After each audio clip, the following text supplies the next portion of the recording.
Hello and welcome to your last video for this week, week 4 of Introduction to Spanish. We're going to be combining two videos, again, just to kind of keep things a little bit easier. I'll let you know when there's a break in information, but some of it's going to be review as we go over stuff that we've seen in the first 3 weeks of Spanish class. But I do want to start off with a little bit of new material. We are going to be talking about some really weird verbs this week. So if you have the sheet out, at the top it says poder, tener, ir, some wild and crazy verbs. There's some very common verbs that are conjugated in the present tense in a really weird format. And it kind of gives clues into some of the other irregular verbs that you're going to see as you continue to learn Spanish. There's plenty of them, but we're going to just focus on the important ones that you would use more frequently.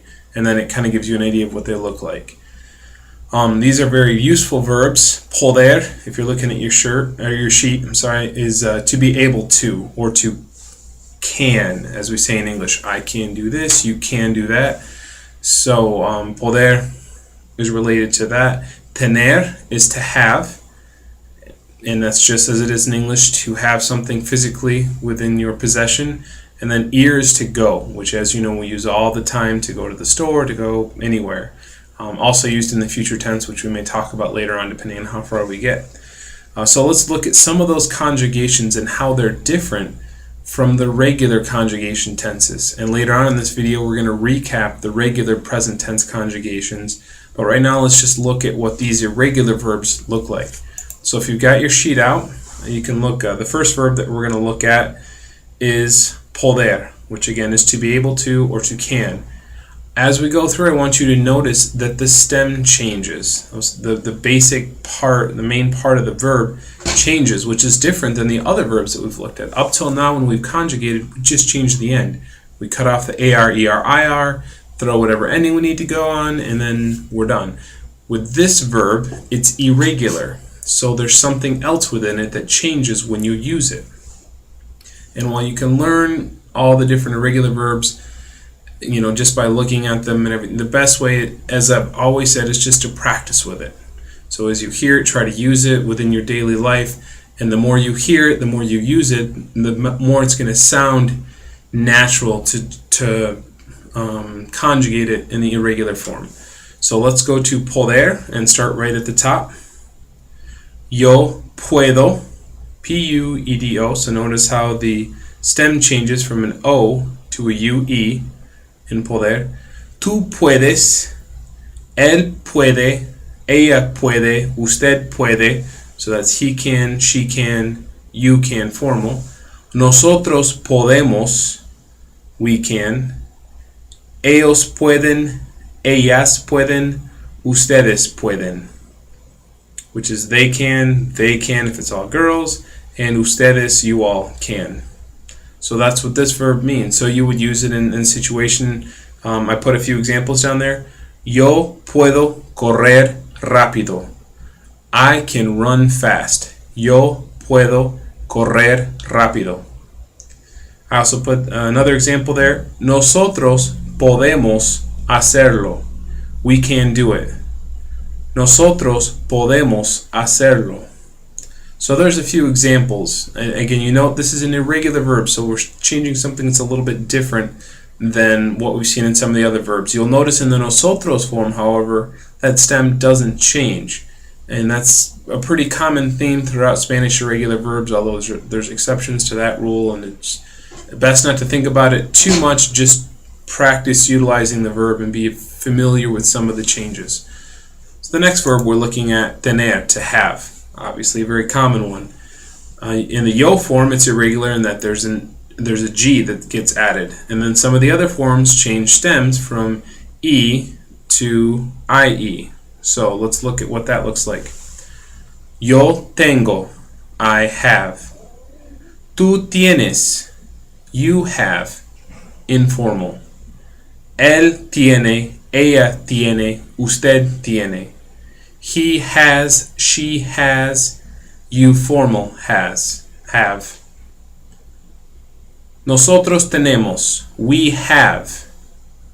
Ellos, ellas, ustedes tienen.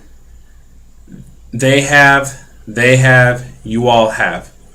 So Notice in English, even in this verb is actually one that we conjugate in English in the present tense. It's a little bit of an oddball, just like to be.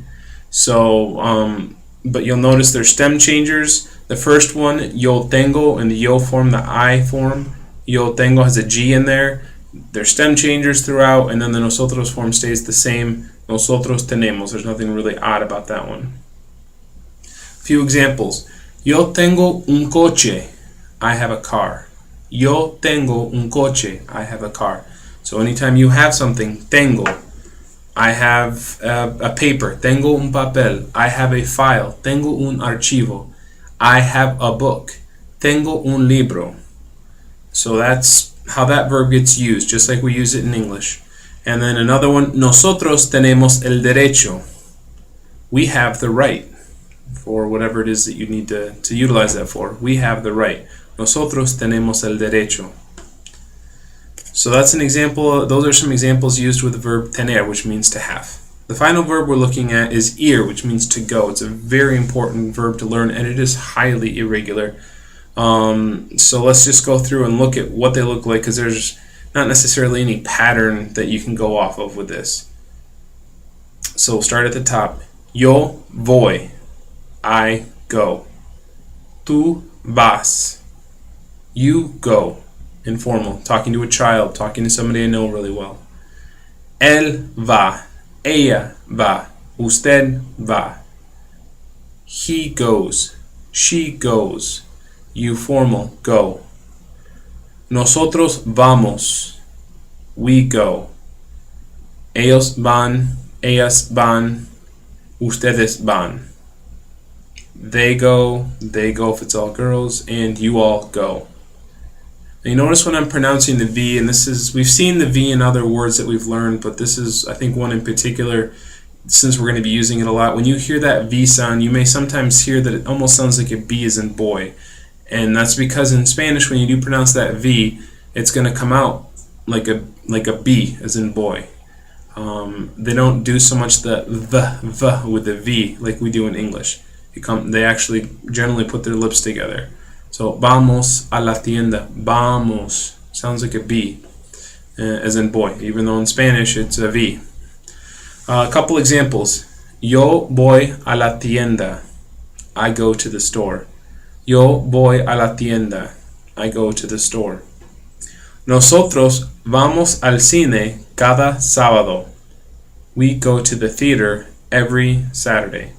Nosotros vamos al cine cada sábado. We go to the theater every Saturday.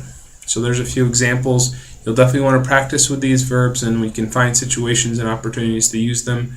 Great. I do have a worksheet attached with this if you want to pull that out real quick. Poder tener ir worksheet. We're just going to practice a little basic translation, and it's from Spanish into English, so it shouldn't take you too long, and I want you obviously to focus on the verb. But I'd like you to go through and read the sentences. I'm going to read through the sentences real quick out loud. I'm just going to go one straight down the line so you can listen to them and hear what they sound like. But I'd just like you to go through and try to translate them into English as best as you can. And that'll just be your homework to send those in English. So you're not writing anything in Spanish. You're just trying to write it down in English with the different verb conjugation oddballs. So it should take you about 10 minutes, maybe 15, because there will be a few verbs and a few words that you're going to have to look up. So, but if you do want to listen and read through the sentences real quick with me, just so you can kind of hear it and maybe even practice the pronunciation. So I'll start at the top and work my way down. Ella va a la escuela de lunes a viernes. Number 2. ¿Qué ojos tan grandes tienes? Number 3. Los jóvenes de 16 años pueden manejar. Yo voy al trabajo todos los días. Yo tengo $3 en mi bolsa. Mi abuelo no puede caminar. Ellos no pueden ver la verdad. And the last one. Tu amiga tiene una cabeza muy grande. So there's some practice with those. Just those verbs, again, try to translate that into English. Repeat the sentences a little bit, just a little 10-15 minute practice. This would be a good break time if you're planning on splitting this video up, and if not, we're going to continue on with the review for weeks 1 through 3. And there will be a vocab test. It's not necessarily related to the review, but it kind of has to do with some of the things that you've been listening to in the vocabulary builders and words we've seen throughout. So on the vocab test, well, we'll talk about it in a minute. So if you have your review weeks 1 through 3 sheet out, we're just looking at some concepts we've seen just to refresh them in your brain. I think I've mentioned this before, but studies generally show that you need to see something at least 25-26 times before it actually gets set into memory. So the more time we can see this with practice, etc., the better. So review weeks 1 through 3. First of all, adjectives, something that we saw. When you use an adjective in Spanish, remember that the order is generally reversed. The noun comes before the adjective, unlike it is in English. So it's also necessary to try to match the gender with adjectives if it's an adjective that ends in O as a general rule. And then you also have to attempt to match up plurality if it's singular versus plural. It takes a while to master. It's, if you don't master those aspects of it, not the end of the world. People are totally going to understand you, but something to kind of work with as you're going. So here's some examples. La computadora vieja. The computer old. So in English we'd say the old computer, but I put them literally so you're kind of running with that in your brain. It's the computer old is how they'd say it in Spanish. Las oficinas nuevas, the new offices. Los baños limpios, the clean bathrooms. So notice when gender was something, we had to match up the adjective and also plurality. First week we watched a video on days of the week and months. I just wanted to go over those real quick. The days of the week are domingo, lunes, martes, miércoles, jueves, viernes, sábado. You should still have the email with a link to that if you want to refresh that. It's only, I think, a couple minutes long. Definitely things you want to learn, but we're not going to focus on a lot because it's little pieces that you can listen to over and over again. The months: enero, febrero, marzo, abril, mayo, junio, julio, agosto, septiembre, octubre, noviembre, diciembre.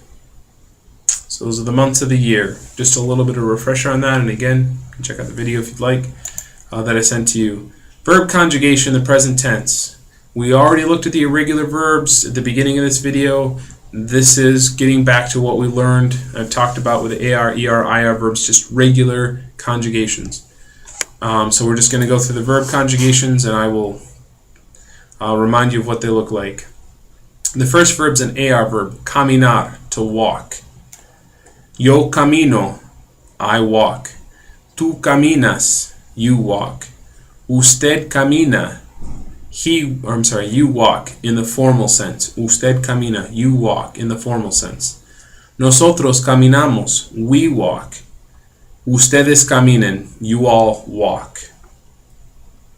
Notice we're taking off the AR and we're adding an O, an AS, an A, an AMOS, or an AN.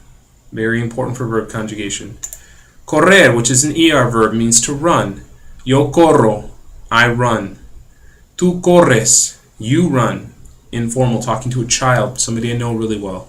Ella corre, she runs. Nosotros corremos, we run. Ellos corren, they run. If it was all guys or guys and girls. Escribir, which means to write. Yo escribo, I write. Tú escribes, you write. Él escribe, he writes. Nosotros escribimos, we write. Ellas escriben, they write, if they were all girls.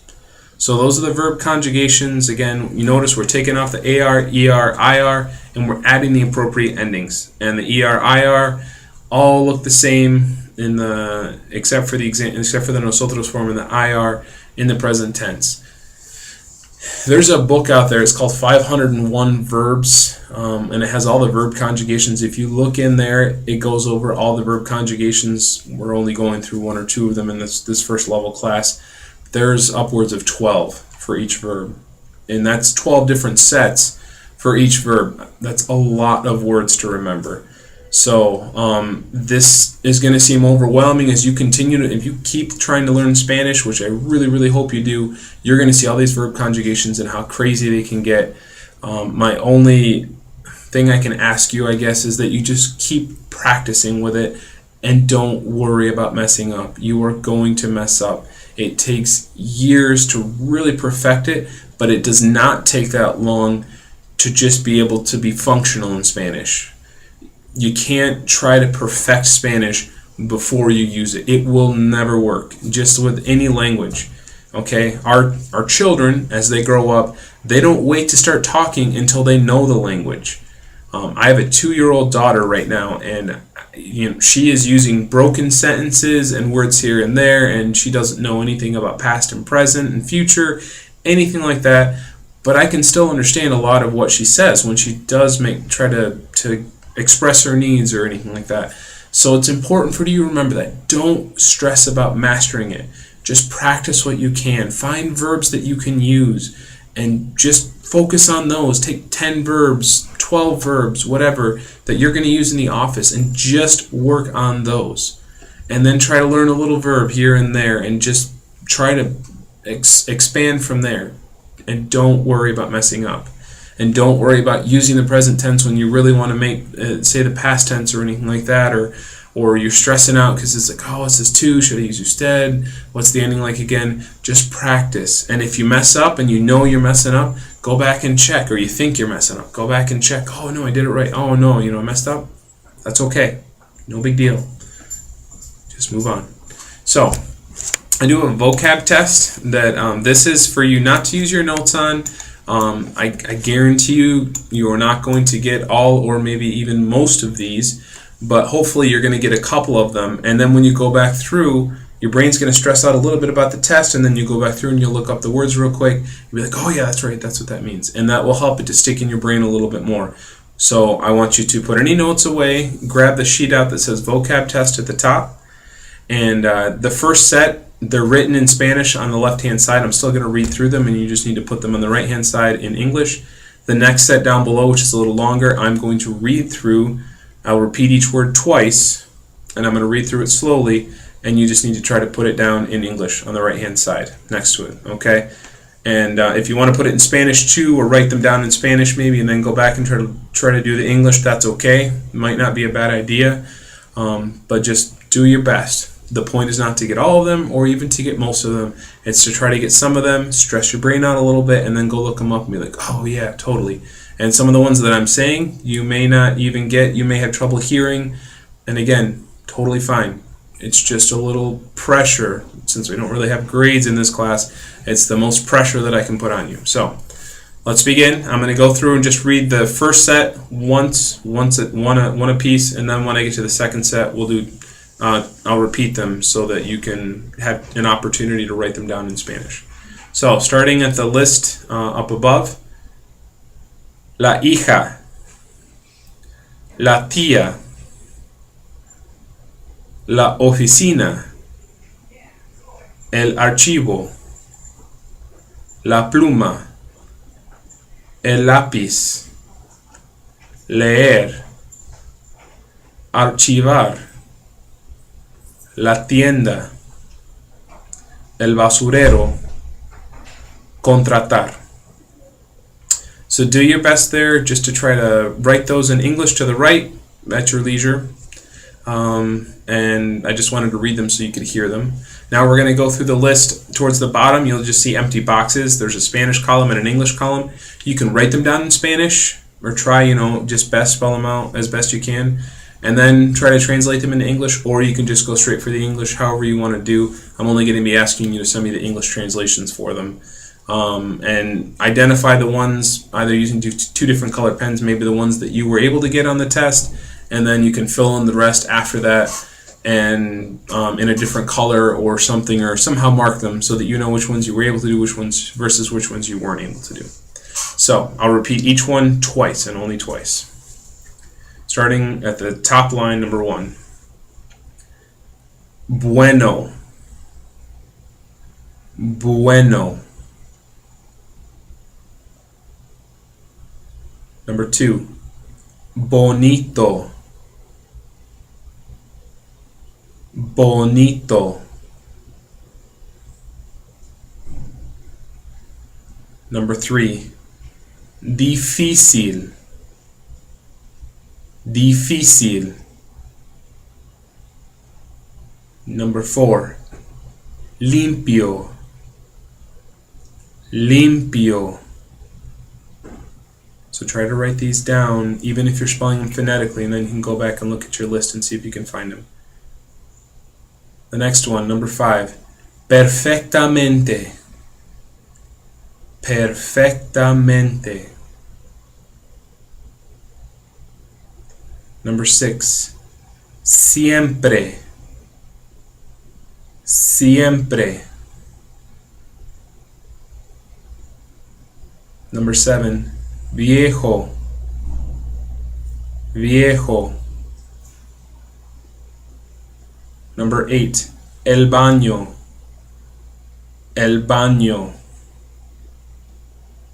Number 9. La casa. La casa. Number 10. Lavar. Lavar. 11. Limpiar.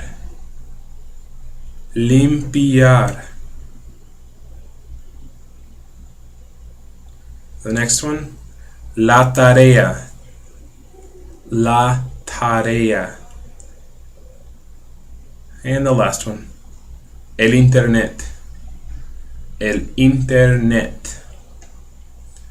So do your best on those. If you got them down phonetically, great. You can always zoom the video back if you want a minute and go back through them. Just try to write them down phonetically. Get the best. If you get a couple, 2, 3, great. If you get more, awesome. Just do your best, and then let me know which ones you were able to get off those. Kind of helps me to gauge where we're at, and we'll move on from there. So thank you very much, and I know this video is a little longer, but hopefully you split it up into 2, and I will see you next week. Best of luck.